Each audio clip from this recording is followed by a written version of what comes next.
you have an interest in horses and love learning more about horses, the horse industry, teaching, or even managing your own horse business, then you're in the right place. We would love you to join us on our mission, which is to improve the lives of horses around the world through the education of riders, handlers, and trainers. So get comfortable, listen in, and enjoy. This is another of our popular Listener's Choice interviews, which we're playing over the weekend. We've chosen the most popular interviews for you to select the Listener's Choice winner. If you're not sure how the Listener's Choice competition works, have a look at horsechats.com/choice for the rules and the leaderboard. Today's chat's been brought to you by International Horse College. International Horse College's motto is people safety and horse welfare, and you'll find this message throughout our chats. Registered Training Organisation number 31352. Larissa Bilston from Pharmalogic, who we've had on before as a previous guest, number 120. So if you'd like to know a little bit more about Larissa, go back, listen to that episode, and then come forward to this one. Larissa's going to talk to us today about 10 things horse owners should know about calcium, oxalates, and their pastures. How are you, Larissa? I'm well, thanks. And you? Oh, I'm very well, yes. Larissa, why this subject? What's so important about this subject? Tell us a little bit about horse owners that you've come across that may not have had the knowledge and what may have happened, or just give us a bit of a background story. A lot of people are very frightened of oxalates because horses can develop osteoporosis or big head as a result of eating too much oxalate and not having their calcium and phosphorus and oxalate levels balanced. Yep. So I wanted to talk to your listeners today to help sort of reassure people that there are some good things about high oxalate pastures. They offer some benefits. And yes, it's very important that you manage your horse's nutrition properly if you do have high oxalate pastures, but it's not something to panic about. Mm-hmm.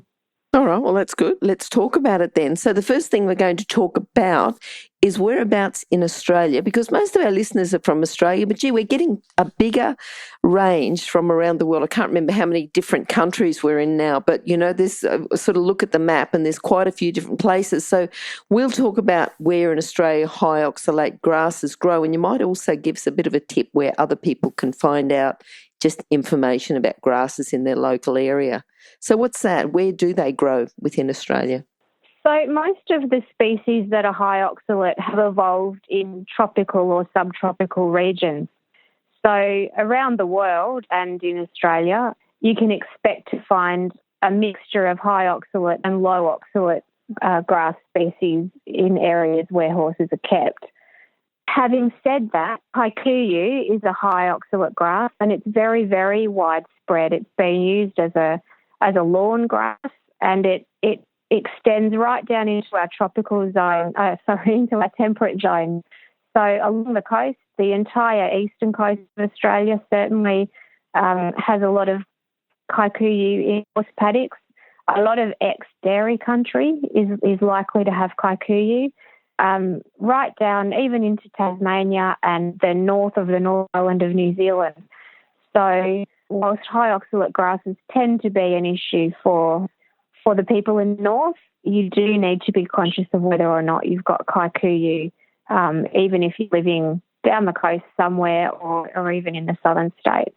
Mm-hmm. Well, that sort of brings us to the second tip, which you've got about know your grasses, about knowing the main plant species that are growing in your horse's paddock and which ones have high oxalate levels. So can you talk to us about that? Yeah, sure. So it is worth taking some time to take photos of your grasses when they're in seed. It's basically a botanist will identify a grass plant more from the seed and the seed head than from the leaves or the plant when it's young and short. So getting some pictures or taking some plants to your local nursery or Department of Ag or Primary Industries, even sitting down with them in front of the computer and checking out some online grass ID resources. If you just Google high oxalate grasses or grass identification, you'll come up with, there are a host of very good sites, Australian sites.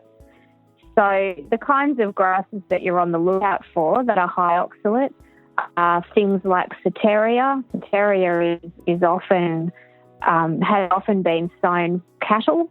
So if your country used to carry a lot of cattle or still has beef cattle in the area, chances are you may have some Soteria if you're living in the north. And in the north is probably realistically north of Sydney. Buffel grass is another high oxalate grass that tends to be more in the north and in the west. So a lot of people out in Western Queensland have issues with buffel grass. Para grass, signal grass, Angola grass are also high oxalate grasses that tend to occur probably more in the north, maybe even up into the Northern Territory. Humidicola up in the Northern Territory is a high oxalate grass. Green panic is fairly widespread, and that's a high oxalate grass. It tends to do well on sandy country, and it's one of the grasses that really grows very quickly after rain. Mm-hmm. So there are a number of high oxalate grass species out there that you need to be aware if they're in your horse paddock. Yep. And that's sort of, again, I like the way that you've made these follow on, but the observing the species. So we've got to well, we should be looking at our horses' behaviour anyway. You know, we should be observing their behaviour and their welfare and the way of going. But you're talking about the differentiation between the species of grasses they prefer to graze. So if there's a couple of different species, which ones do they graze on? And you said here that low oxalate grasses are more palatable. Yes, they do tend to be. So even if you've got a fair bit of high oxalate, maybe you've got 50% high oxalate grass species in your paddock and 50% low oxalate, that's not an automatic guarantee that your horse is consuming 50-50. Mm-hmm. It's quite possible that their natural behaviour is to select the yummiest food. So it's quite possible that when they move into a new paddock, they're eating almost entirely low oxalate grass, and they're only then going to eat maybe the Soteria last if they're desperate. Mm-hmm. So you do have the opportunity to influence their oxalate intake by managing your pastures and your paddock rotations with your horses as well. So, yeah, you need to know your grasses, and you also need to watch the horses and have a look around the paddock and see what they're preferentially grazing and what they leave either uneaten or they eat last. All right. Then the next point we've got, number 4 here, is to understand what oxalates are and why they're problematic in horse pastures. So what really happens in the gut stew? Yeah, so oxalates are a naturally occurring biomineral that have evolved in plants to help the plant regulate its own calcium levels. I also thought that it helps to improve light dispersion within the plant's leaf, so that helps the plant photosynthesize and make its food more efficiently. So whilst we consider oxalates a bit of a pest, the plant has them because they're useful and helpful to the plant. So what the oxalates do, both inside the plant but also in the gut stew, after the horse has consumed it, is that they bind calcium. They bind loose calcium ions. So act a little bit like magnets. Each oxalate molecule will grab hold of a single calcium ion if it can find one. Mm-hmm. So I suppose think a little bit like the way nails are attracted to a magnet. You know, they're in there together and they're loose, they're going to come together. Now, once the calcium has bound to an oxalate molecule, it just continues on through the digestive tract and it's going to be passed in manure. So it can mean that even if your horse's diet has 100% the recommended daily intake of calcium, the proportion that gets bound up by the oxalates is not available for the horse to take up and utilise. Mm-hmm. So when that happens, horses can actually mine calcium from their bones in order to keep the calcium levels in other tissues, their blood and their muscle tissue,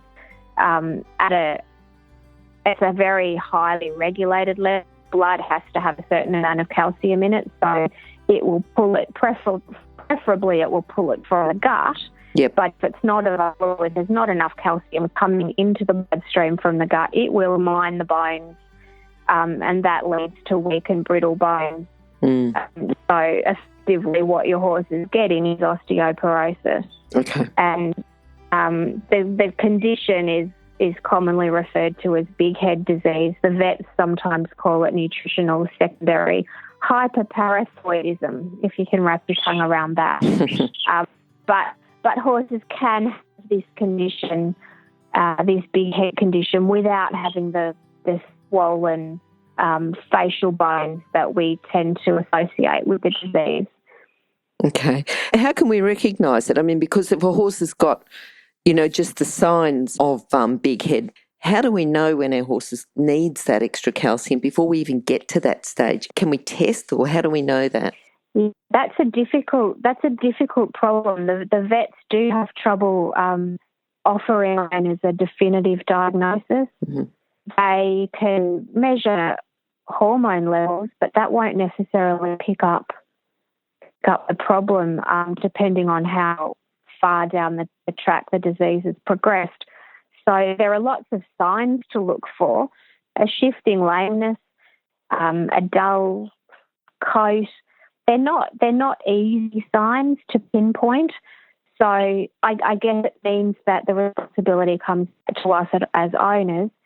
If your horse is likely to be eating a lot of high oxalate grass, then you are going to need to provide extra calcium to counter those oxalates that are eaten.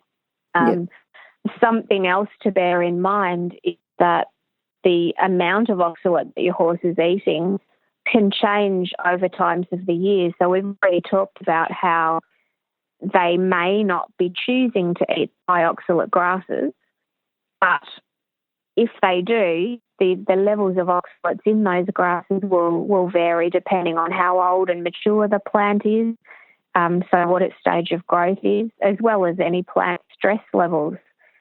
So the amount of calcium in the plant, it also affects the risk level of a high oxalate plant in terms of horse health. Okay.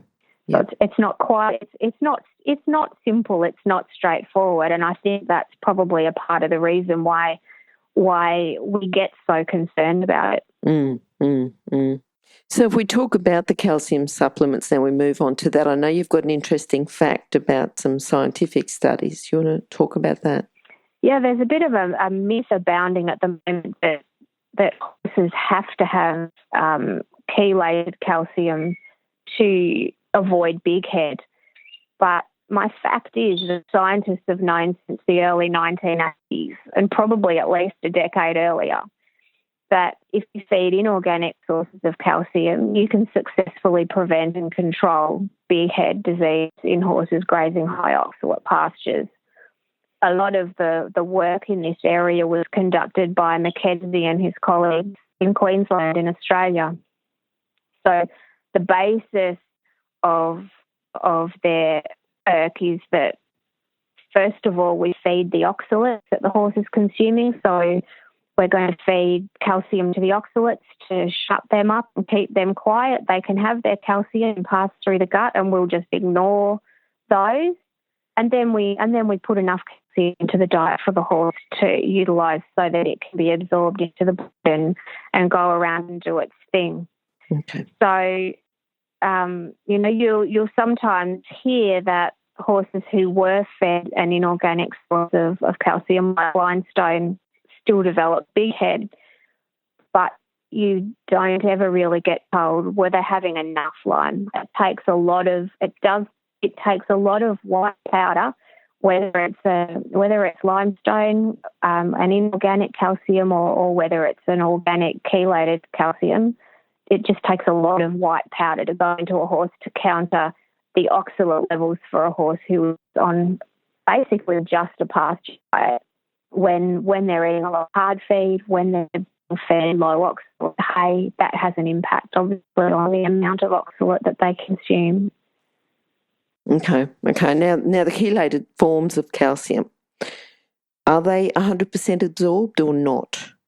No, Okay. they're not. Mm-hmm. Again, there's a bit of a flying around that that organic or proteinate chelates are 100% absorbed, but this simply isn't true in horses. It's not true for any of the published literature relating to chelated calcium in horse nutrition, but also other minerals as well, not just calcium. So there's some research out there that shows that the uptake of a calcium proteinate is similar to the uptake of calcium carbonate, which is the scientific term for limestone. Okay. And when calcium chelate costs a few dollars a day to give enough calcium to the horse, compared to a few cents a day when you're using the limestone, that is pretty important on the owner's hip pocket. Yes, definitely. We do want to talk, a lot of our listeners are owners and do have to worry about the budget for keeping their horse, so everything there is important. Yeah. Mm-hmm. And just while we're talking about organic and inorganic, I always like to just throw in the fact that don't be confused with minerals when we start talking organic, that they're natural and lovely and non-toxic. They are non-toxic, but they're not natural. They've actually been manufactured in a laboratory. So it's a chemistry word, organic, rather than the one that's used in more general use. Okay. So really, it's the inorganic minerals that are naturally occurring because they're coming from the ground. Okay. If you're an equestrian coach or a horse riding instructor, or even if you aspire to be one, have a look at the free video series for horse riding instructors on the Horse Chats website. Go there now, have a look, horsechats.com.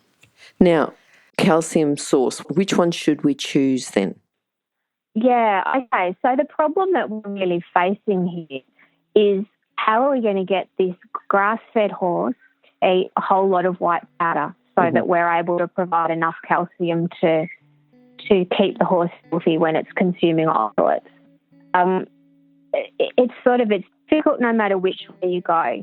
So if you choose the limestone, which is the cheapest option by a long shot, yep, a 500 kilo horse, so your average size horse who's grazing a high oxalate pasture is going to need to eat 178 grams of limestone. And bear in mind that limestone is 34% elemental calcium, so that is the most concentrated source of calcium that we have in a compound. Mm-hmm. So 178 grams of limestone is giving our horse his recommended daily intake of 30 grams of calcium after we've fed the oxalates.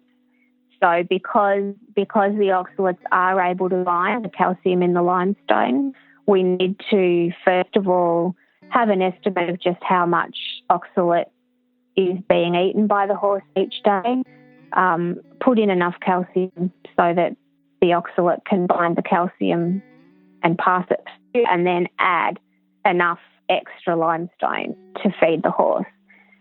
So if we don't provide that extra calcium to feed the oxalates, the horse's body would begin to mine 40 grams of calcium from its body stores every day to maintain the necessary blood calcium levels. So that's obviously a situation we want to avoid, and that helps us understand, I guess, how we weaken bones if we're not providing the extra calcium to feed the oxalates as well as feeding the horse.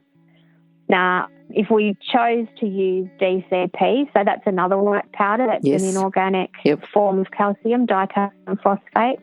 If we chose to use that, because it contains less calcium than the limestone, we'd need to be feeding over 300 grams a day to meet the requirements of a 500 kilo horse grazing high oxalate pasture. Yep. This is sort of the most extreme case. This is for a horse who is able to get all the calories that he needs from grass alone. So it's not a horse that also is being fed supplementary feeds or extra hay. We can actually reduce the amount of limestone we need to feed by about 10 grams for every kilo of loosened hay fed. Okay. So there are some management tools that you can utilise as well to help reduce that problem of how am I going to get my horse to eat all this white powder. Gosh, that's a lot. That's a lot. Now, talk about the chelated calcium molecules. Tell me some ratios with them. Okay, so most calcium chelates are probably only going to be 15 to 20% calcium. So even though with the chelates we don't have to feed the oxalate because the chelated calcium isn't absorbed by the oxalate molecule, we've only got to get our 500 kilo horse the 30 grams of calcium that is required to meet the recommended daily intake. We still have to feed 150 grams of the proteinate. So because it's only 20% calcium and the rest of it's the protein molecule that's carrying it into the body, we don't really overcome the problem of how we're going to get our horse to eat a lot of powder by using the chelated calcium. So the difference is the limestone we'd need 178 grams. The chelated calcium we'd need slightly less. We'd only need 150 grams, but at 100 times the cost of the limestone. So I just think it's not much of a reduction in the amount of the powder that we're trying to get our horse to eat to offset that much bigger expense.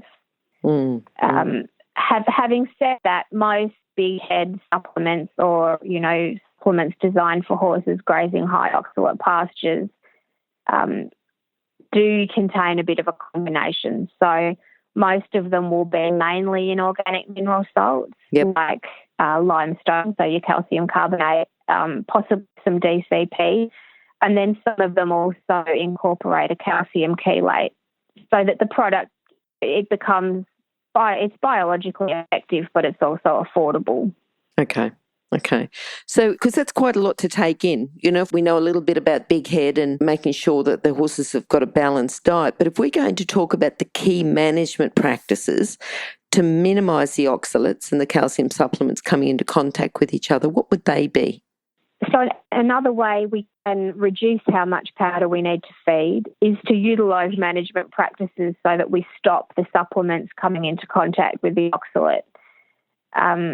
There are various things we can do to limit the oxalate intake and also to allow the calcium more time in the gut in the period of time when there's not a lot of oxalate in there so that we get a better uptake.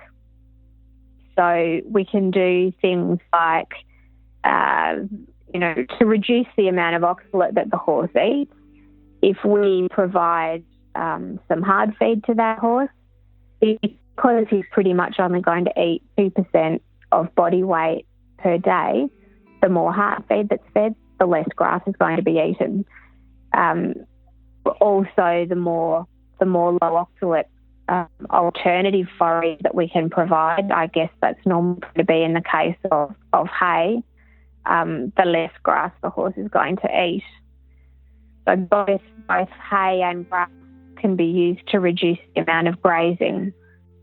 That's not going to work under all situations or times of the year either. So what else can we do? Let's think about how we can put some time and distance between the oxalates and the calcium supplements in the gut.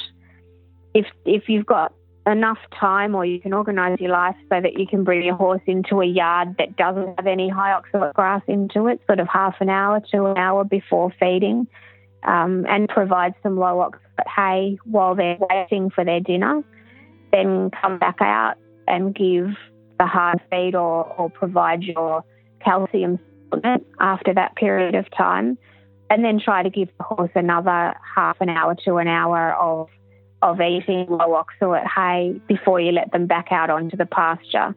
That's a good way to physically separate the oxalates from the calcium while it passes through the portion of the gut that uptakes calcium. Yep.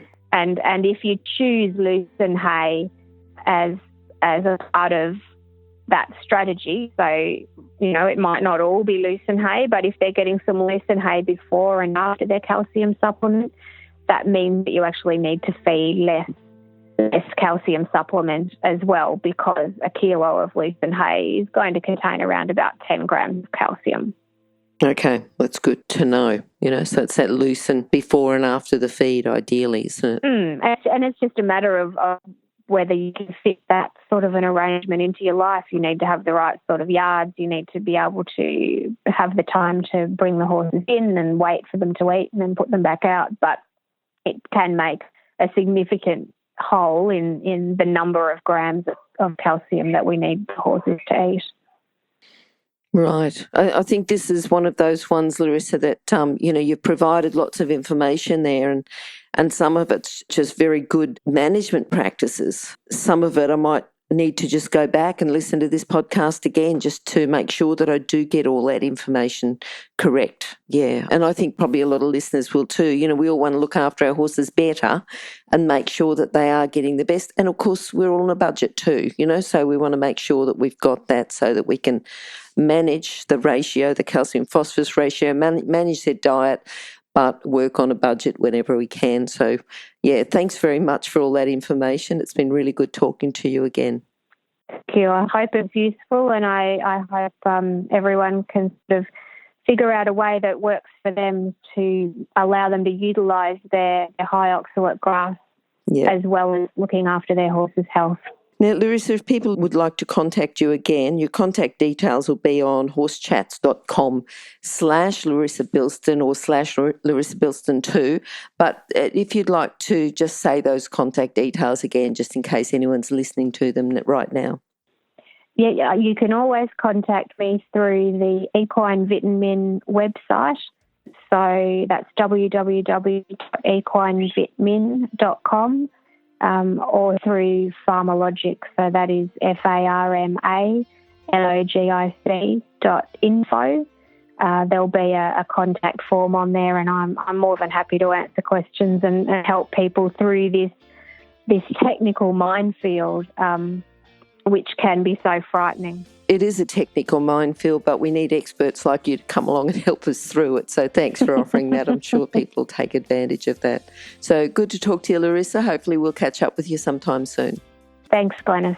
Bye. If you've enjoyed this chat, then please comment, rate and subscribe. If you'd like any changes or recommendations for guests, then please contact us through horsechats.com. And while you're online, have a look at the government-accredited courses at internationalhorsecollege.com. Registered Training Organisation 31352.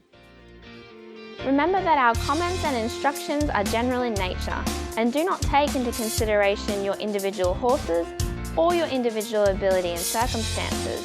If you enjoyed this podcast, then please leave your comment below.